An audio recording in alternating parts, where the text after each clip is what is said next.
What's good, y'all? It's your boy Jump Shot Doctor, and today I'm showing y'all the best 7-3 Demigod center build in NBA 2K21 Next Gen.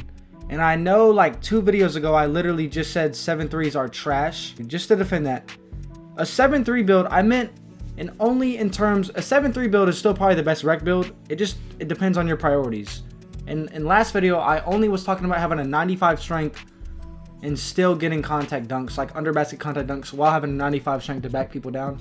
But this 7-3 Demigod doesn't have a lot of strength, but it's minimum weight, 7-3, gets an 83 ball, max defensive rebounding, and it has a good badge spread. So y'all stick around to the end of the video, drop a like, drop a sub. Y'all be sure to turn those noties on.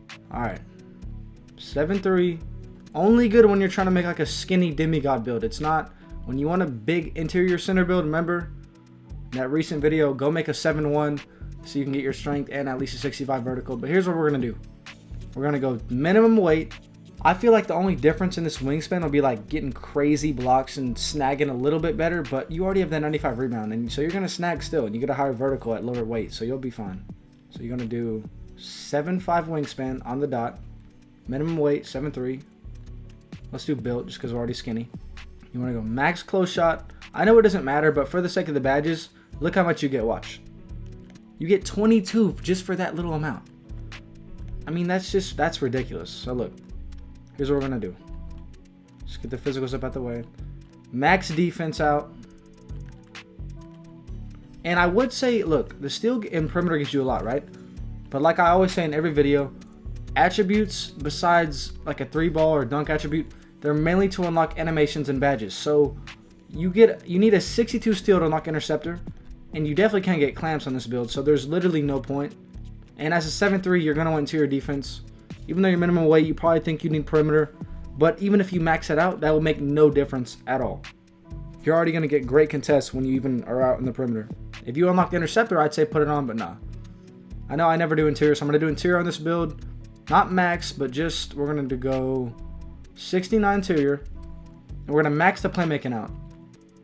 I know you don't really get any dribbling badges, but if you could get like hollow, like maybe bullet passer, dimer, and downhill on a 7-3, that'd be super Demigod like. So yeah, and look at this, like I said, 81-3, and 81-3 means at 99 when you get that 85 3-ball, I think it helps you green more shots. I think I don't know how to word it, like excellent time shots get a higher percentage at 85, something like that. Y'all know what I mean, just take my word for it. So we're gonna go 10 shooting badges. Originally I had 12, but you don't need that many, but I went 10 shooting badges. You could maybe even throw in like a deep fades or something, or post fades, whatever it's called. And I did give them, it doesn't really matter, 4-3 layup or dunk, either one, but I did that because I know I say on my 6'8 I have too many finishing. But for a build with Hall of Fame back down, post spin, deep hooks, you're going to want a lot of finishing. And even if we didn't do that, hold on, let's just get everything maxed out just so I can show you. And like I said, on a 7-3, you do not need a max acceleration. And originally I had like a 50, so I guess we'll do 55. And I don't really feel like maxing the strength. It'll help you on worms and box outs, but strength and interior defense takes up a lot, so. You can max the vertical out, but honestly, all you need for like those big man contact dunks, like the elite big man contact dunks, all you need is a 65 vertical, so that won't really matter. So you can just do 65 vertical. I think I did. We'll come back to that. Hold on. The main thing is the shooting. Y'all got to decide if y'all want. I know the finishing probably doesn't, like, it's not that big of a deal, but I think having those extra 2, because you can't get anything else. Watch, we can probably get like 13 shooting badges. We can't even get that. Let's see what I'm saying. That's how much you do interior defense. You just don't, it doesn't bless like that. And look how many, see what I'm saying? You might as well, let's say we take this all the way down, you can get 25. And the same thing, you can get 24 with 10. So there's literally nothing else you can do unless you want to max physicals out. So it's not like we're sacrificing a whole lot here. It's really not a big difference. So you might as well take those 2 finishing badges. Most 7-3 builds in the game, like the one I made, like that center build I made last video, it's like, it has like 20 something finishing. It just doesn't have a good badge spread. This has like every badge category is at least 10. It feels kind of spread out. 7-3, you can kind of do everything. This kind of reminds me of like this is super accurate. This is like a Kristaps Porzingis build. Probably would have a little bit higher 3, but I bet 2K compares this build to Kristaps. If it doesn't, this game's broken. I mean, we already knew that, but That's the most accurate NBA player comparison to this build. Kristaps, 7'3", kind of like a two-way stretch. Still has finishing though. The badge probably would be different. He'd probably have like 20 shooting, 15 finishing. It's all good though. And next gen, I could probably have 2 shooting badges and maxed out shooting attribute in green every time. It's not really that big of a deal. So people with like 25 shooting, it's just unnecessary. I would go like 16, 17 max. So it'll be fine. Yeah, this build gets plenty of finishing badges. It's not too many because you're a center, so there's more badges you might need to use. Like Rise Up might need to be Hall of Fame on this build, stuff like that. Best 7'3 Demigod in the game. Skinny 7'3 monster. Let's go do the badges. Actually, let's see. I'm curious to see what this is called. Let's do... Alright, let me just see. Stuff blocks does not work, so let's go... That's kind of tough because it's like you can be a demon little post scorer, but I'd say you definitely want spot up first. You're not going to need glass take. I mean, you're going to be snagging over everybody anyway. 7'3 with higher vertical. This is tough. You definitely not post playmaking. You don't only have a 40 strength, so not power back down. So I'd say... Yeah, you definitely want post shot daggers. I'm 7'3 greening deep threes, and when I get double takeover, I can do probably free throw line post hooks with that Hall of Fame deep hooks badge. So this is kind of insane. This is probably the best 7'3 build in the game. You can literally do everything on this build. Let's see what it's called. If they don't compare it to Kristaps, I'm going to be kind of mad. Let's see. They better call it Kristaps. There we go. I kind of called it, y'all. I haven't even seen this before. Let's go. I don't know how this is Rudy Gobert.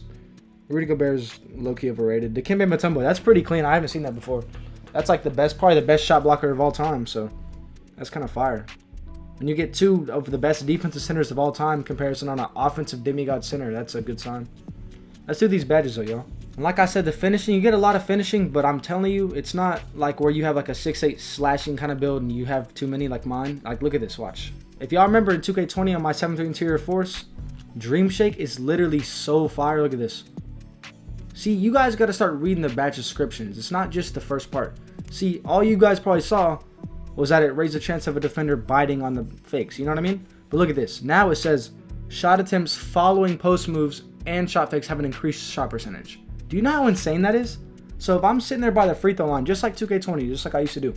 If I'm sitting there by the free throw line shimmying, doing the dream shake, where you flick your right stick to the left or right while I'm posted up, and I do a post hook, that probably increases it like by 10-20%. I don't even know the numbers, but this is definitely one of the most slept on post scoring badges in 2K history. We definitely need, I don't know how much strength plays a factor in this, so I want to do Hall of Fame Dream Shake. Like, I feel like with a 40 strength, I feel like Drop Step or Hall of Fame. I'm not sure if it would work anyway. I don't know the balance between how much strength matters and then the badge. So, I don't know. Let's do Heat Seeker Hall of Fame.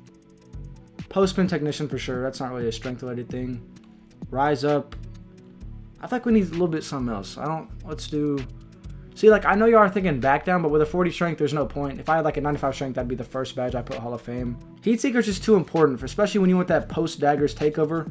Like 2 or 3 dunks, it's just going to, especially a contact dunk under the goal, probably one of those is going to almost get double take. So it's a really important badge. And a lot of people put on Pro Touch, but I guess you need Pro Touch. So let's do Gold Rise Up, Gold Dream Shake, Silver Pro Touch. I like having Rise Up, but I don't know. I'm used to my settings on my 6'8 build. I'm not a center at all or anything. I just dunk on people, but I have my layups where it's just like I don't have a timing for it. So I just come in and it's just kind of based on my 95 layup attributes. So I usually make them anyway. But on a build where you definitely either need to use shot aiming or release, I prefer the shot timing with post hooks, even though it's not as good, but I don't know. So you definitely need Pro Touch for post hooks. I forgot about that. So maybe even put that Hall of Fame, but we'll see. Dream Shake is just OP, so that might be... I wonder which one actually gives you more of a boost on your shot. Probably Pro Touch, but Dream Shake will boost it no matter what the release is, so you got to think of stuff like that. So yeah, that's good badges. I'm telling y'all, those 24 finishing, imagine if I had that 22 or even less. I'm telling you, like on a post-scoring center build, you need at least 23, 22 finishing badges, honestly, to be comfortable. So it's not a waste, I'm telling y'all. Centers need finishing. Alright, y'all, we don't get deep threes like I thought, but that's alright, honestly. I mean, this is going to be the best spot-up build. It's like you're not going to shoot from half court, but you're 7'3", so you're already a primary post-scorer and rim protector. And the fact that you can even green threes consistently is already nasty, so don't worry about the deep threes. Just do gold catch. Green machine is not important this year, so it really doesn't matter. I think it activates after 3 greens, so if you know your jump shot anyway, with all these other badges, you won't need Green Machine at all. So max out Hot Hunter. What else? Let's do Gold Deadeye, and then we have Bronze. I'd say this might be one of the builds where you'd like do like Hall of Fame Fade Ace, but maybe if you put a little more shooting, it'd be like a balanced post scoring, a shooting post score build. Let's do Bronze Corner, because imagine this build in Rec, you're not going to shoot anywhere from the corner, so that little bronze corner is going to help a lot. But yeah, this build's going to shoot lights out. I mean, even with like Gold Catch and a good jump shot, maybe even Bronze Hot Zone, 4 shooting badges, you'd be green in every shot. So with 10, you're going to be completely fine at all, especially with no deep threes. I know it sounds bad, but it's like it's pros and cons. You're not going to be shooting deep, but now you get more badges to work with to be even a better spot up shooter, even if it's not from deep. So you'll be fine. I'm telling you, this is the best 7-3 build in the game. And this is where it gets weird, because I don't really think I want a 44 ball handle with tight handle, so that doesn't really matter. You definitely want Bronze Unpluckable, because you're going to be in Rec trying to post hook and get stripped by guards double teaming you. So let's do, this is kind of tough. In Park, I'd say do Downhill. That's kind of fun. 7-3 running down the court fast as hell. Let's not do that though. Let's say we're playing Rec. Let's say this is 7-3 Rec center build Demigod. I would do Special Delivery Hall of Fame. That's just the nastiest playmaking badge ever. If y'all don't know, get put on. Bronze Bailout. That's what I love about Nexion, is like you don't like those playmaking badges like Dream Shake and Postman Technician. They moved that to finishing finally, so it feels playmaking is not super necessary, but it's like beneficial still. Let's do, we could probably do Gold Bullet Passer. What else am I missing? Yeah, okay, so you don't really want Dimer because look, Special Delivery, when you do the flashy pass, it lets you do alley-oops off the backboard and off the ground, which is insane. I haven't seen many people do that. And it's like a Lob City finisher, and it's like a Dimer. Look, shot chance for receivers after flashy pass. This badge is literally like Dimer and Lob City Passer and Flashy. So you get team takeoff one shot, and it's a Dimer. So you see what I'm saying? You don't need Dimer with this badge. It's literally the best playmaking badge in 2K history. So let's just do, I guess we do Hall of Fame Bullet Passer. You don't need more than Bronze Bailout for sure. And I would say Break Starter for Rec, but I don't know. You could do that. You probably would do that, or Floor General. I'd say Silver Break Starter, honestly. I've always slept on that badge, but in Rec as a 7-3, you probably can just dime those. Imagine Break Starter with Hall of Fame Bullet Passer. You're going to launch that down the court fast and the defense can get back. So that's going to be a huge factor. But you have an 85 pass accuracy, so you might not need that. So I'd say either do Break Starter Silver or Floor General Silver, and you'll be fine. Maybe even, that's where you can go like Silver Downhill, but I'm telling you, this badge spread is insane for a 7-3 center. This is the only downside on badges of this whole build, so there's no way this is going to be an issue. Let's do Hall of Fame Rim. So let's see if we can get Hall of Fame Worm. What else am I missing? Hall of Fame Intimidator. Oh shit, I forgot about this. Okay, so the one downside of this build, like I said, is the defense badges. As a 7-3 center, you want more of a defense presence, but you still have Hall of Fame Worm, Rim, and Intimidator. The only thing you're missing out on is Hot Stopper. Hot Stopper isn't super important. It's going to help a little bit, but you already get a huge boost on your blocks and stuff when you get Rim Protector Hall of Fame, so it's not that big of a deal, honestly. So I think this works out perfectly, I'm telling y'all. This build is a 7-3 demon. I'm telling you, like Kristaps Munch. But yeah, that's going to wrap it up for the video. This is the best 7-3 Demigod center build in NBA 2K21 next gen. Y'all drop a like, drop a sub, comment what build you want to see next, and comment your build in 2K. Whatever 2K it is, just comment your build. Yeah, love y'all.